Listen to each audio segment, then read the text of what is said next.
Je m'appelle Hakim, ou Hakim, c'est comme tu veux. J'ai quitté la France pour venir vivre au Maroc, il y a 3 ans. Mais avant de vous dire si mon rêve marocain a tourné au cauchemar, et si je compte rester au Maroc ou rentrer en France après 3 ans, laissez-moi vous raconter mon histoire. J'ai atterri à Casablanca le 6 août 2023.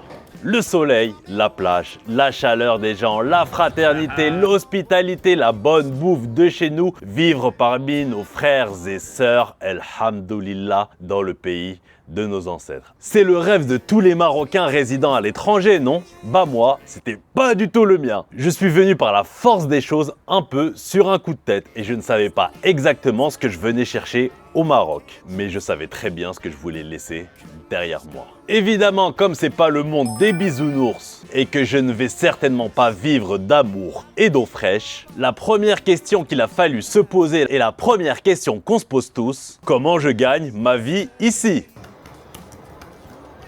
Alors je me suis creusé la tête. J'ai fait des études. Je parle français? Oui, ça va. Je parle anglais?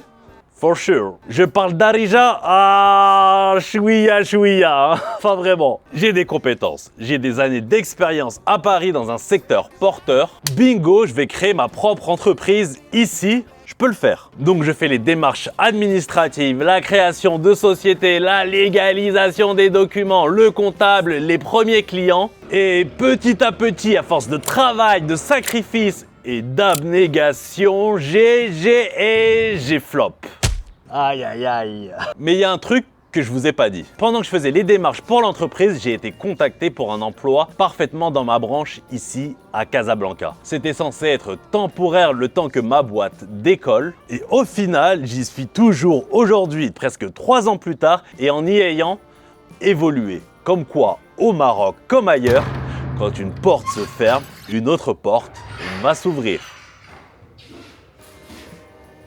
Et c'est dans ce contexte-là que j'ai appris à connaître le pays de mes parents, de mes ancêtres, pour de vrai. Bien sûr, comme beaucoup, je venais ici depuis gamin pour les vacances d'été. Le départ en voiture, les aires de repos, le taureau géant sur les routes d'Espagne, la glacière de maman et le port d'Al Jazeera. Puis le bateau qui t'emmène enfin au Maroc après 63 heures de souffrance dans une vieille Opel sans climatisation. C'est des souvenirs merveilleux que chaque Marocain de France, de Belgique, d'Italie ou des Pays-Bas partageons. Mais j'estime que tu ne connais pas réellement un pays tant que tu n'as pas passé ce test. Et ce test est le suivant. Se réveiller à 7 h du matin au mois de décembre pour aller travailler quand il fait encore nuit, quand il fait moche, quand tu as les factures à payer et les problèmes du quotidien à affronter. Lorsque le Maroc ensoleillé des vacances d'été n'est plus qu'un vague souvenir.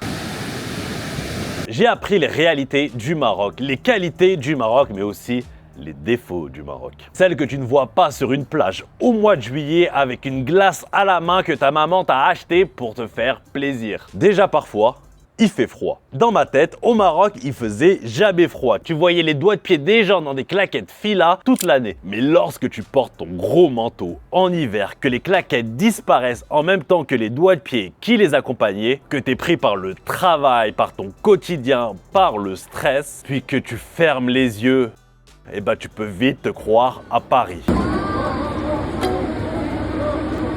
Et puis le coût de la vie, mais c'est quoi cette folie? Quand j'étais petit, c'était tellement pas cher la vie au Maroc, ta maman te donnait 35 dirhams le matin, tu revenais le soir, t'avais acheté des bonbons, 2 bouteilles d'Hawaï, une bouteille de pommes, un sandwich au poulet tellement pas cher que t'étais en droit de te demander si le propriétaire du snack n'était pas étroitement lié à la vague de disparition de chats massifs qui sévissaient dans le quartier.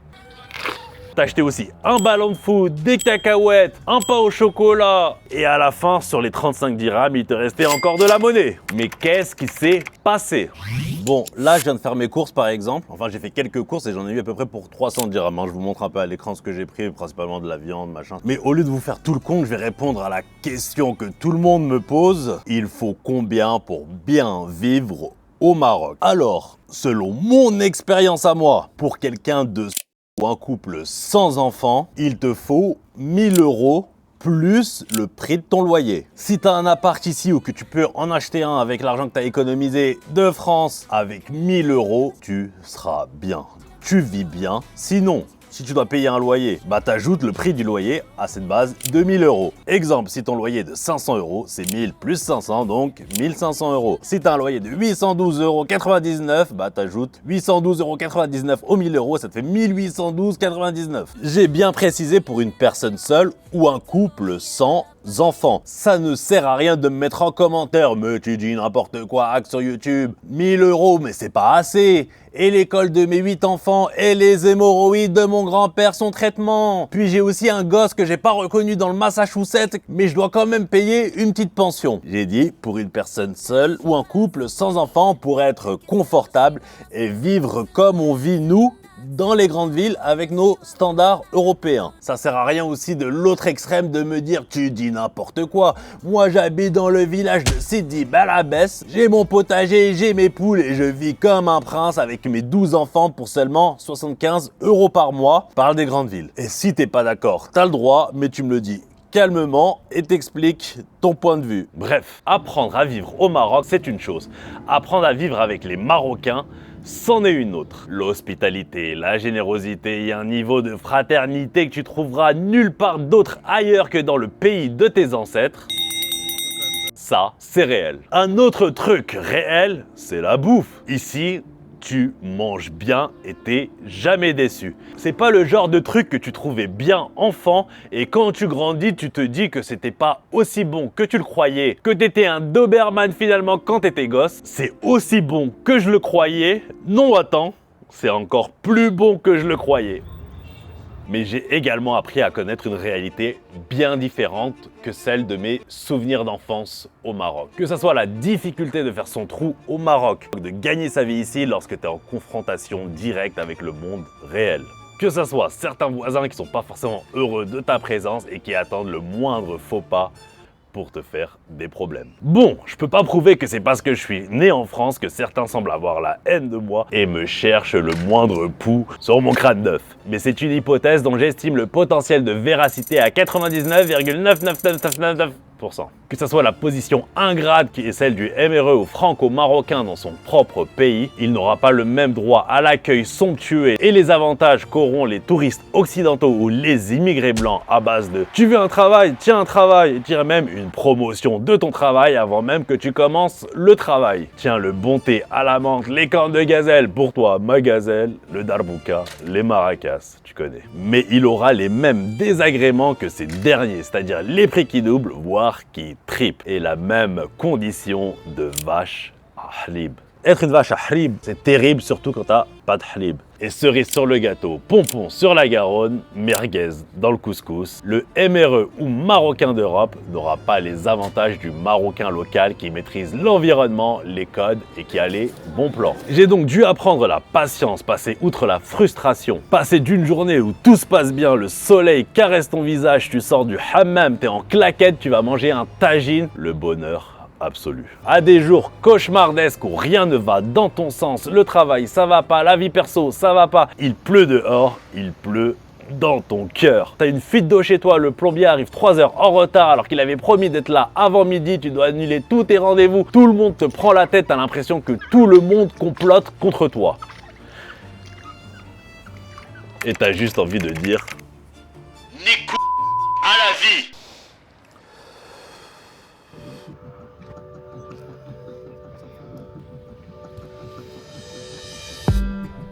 Did you wait too long? Tell him that you love him, but he's already gone, darling.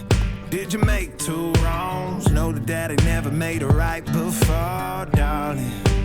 You never made. Depuis que je vis au Maroc, j'ai constamment été accompagné par deux voix. La voix positive, alhamdoulilah, quel bonheur, quelle chance de retrouver ses racines, d'être dans la terre de ses ancêtres, de bien vivre et d'être en bonne santé. Et la voix négative. Hey, ça y est, poteau, t'as fait ton expérience ici, c'est bien, mais va faire ton oseille maintenant. Non, les gens, ils risquent leur vie à la nage pour aller à Ceuta, et toi, t'as un passeport français et tu forces à rester ici. Et c'était un ping-pong constant entre les deux voix sans jamais que réellement l'une prenne le dessus sur l'autre. Mais regarde, t'as tout, tu vis bien, t'es au soleil, t'as ton taf, tes responsabilités, tes chats, t'es bien. Tu sais combien de gens rêveraient d'être à ta place? Des millions et des millions de Français qui souffrent entassés comme des sardines dans le RERC. Il y a de la fumée qui sort quand ils respirent tellement ça caille. Ah, parce que ça te suffit ça.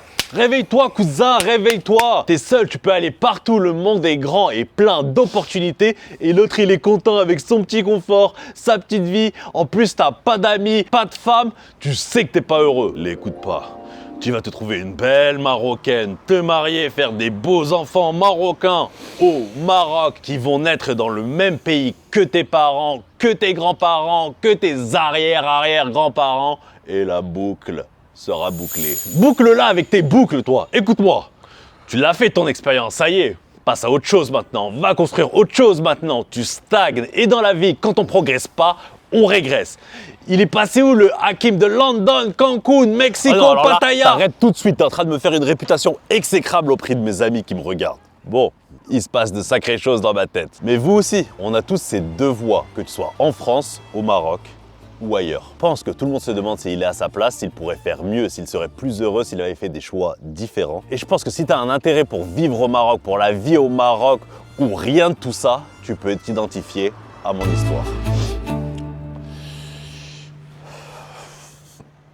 Et pour conclure cette vidéo et vous annoncer ma décision, je vous emmène là où tout a commencé.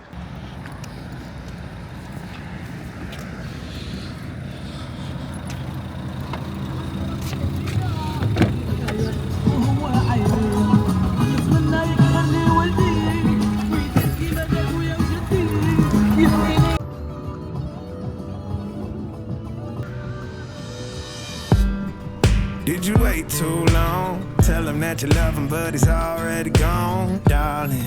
Did you make two wrongs? Know that daddy never made a right before, darling. You were never made to be the judge, darling. He never changed his way for me to budge, darling. It's feeling like a cold dark wind and the sun still behind the trees, yeah. She asked me if I had another minute and I ain't had the heart to leave, yeah. It's feeling like a cold dark wind and the sun still behind the trees, yeah. Je l'ai fait. J'ai réussi à vivre 3 ans au Maroc, là où tant de gens ont échoué. Je pense que tous mes potes en France qui m'ont vu partir pensaient pas que j'y arriverais. Et même si j'ai décidé de partir aujourd'hui, je partirai pas parce que j'ai pas le choix, que j'ai plus d'argent, que j'ai plus de revenus. Je peux m'offrir le luxe ultime de partir sur mes propres termes.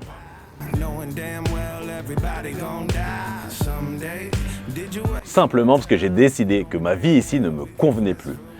Il s'est passé tellement de choses durant ces 3 ans. Les échecs, les réussites. J'ai retrouvé mes racines, moi qui m'en étais tant éloigné. Et je me suis retrouvé moi-même. Il y a eu des moments exceptionnels.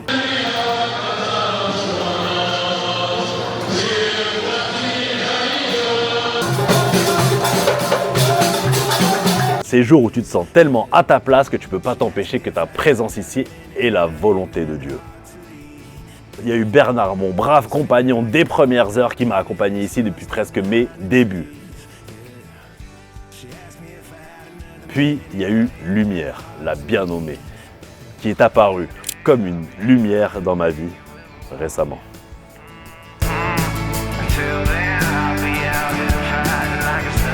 Mais il y a aussi eu des moments très sombres où la solitude, l'incertitude te pèsent au point de te mettre un froid insupportable à l'estomac, où tous les défauts du Maroc te tombent tous en pleine gueule en même temps. Et si je suis honnête avec moi-même, que je regarde ma vie ici, aujourd'hui, que je pèse le pour et le contre, et ben le constat est négatif.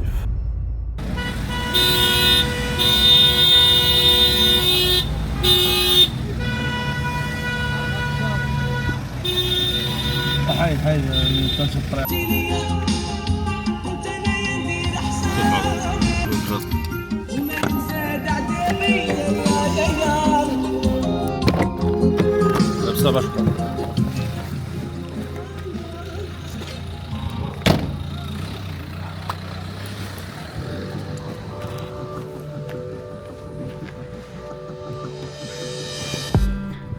Did you wait too long? Tell him that you love him, but he's already gone, darling. Did you make two wrongs? Know that daddy never made a right before, darling. You were never made to be the judge, darling. He never changed his way for me to budge, darling. It's feeling like a cold dark wind and the sun still behind the trees, yeah. She asked me if I had another minute and I ain't had the heart to leave, yeah. It's feeling like a cold dark wind and the sun still behind the trees, yeah. She asked me if I had another minute and I ain't had the heart to leave. One day I'll be everything you ever want.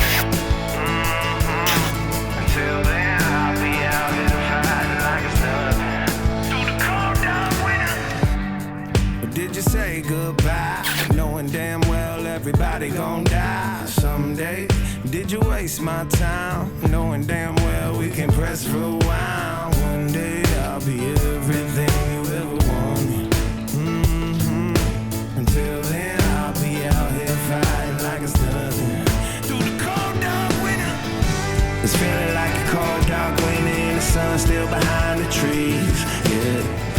She asked me if I had another minute and I ain't had the heart to leave, yeah. It's feeling like a cold dark winter and the sun still behind the trees, yeah.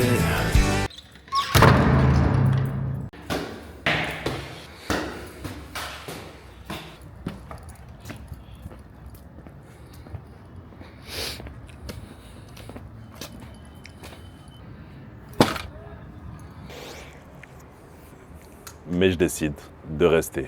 L'aventure continue, une 4e année les amis. Mais c'était pas du cinéma, les choses n'ont pas très bien tourné pour moi ces derniers mois pour ceux qui me suivent depuis un moment. Mais je reste surtout car j'ai la foi, que je crois profondément que ma place est ici et qu'un destin m'attend ici au Maroc, dans le pays de mes ancêtres. Et j'espère ne pas me tromper. Merci sincèrement à tous de me suivre. Vous êtes aussi une des raisons qui me fait dire que ma place est toujours ici. C'était Hakim ou Hakim, comme tu veux. Merci d'avoir écouté mon histoire. Abonne-toi si tu veux suivre la suite de cette merveilleuse aventure. Que Dieu vous bénisse.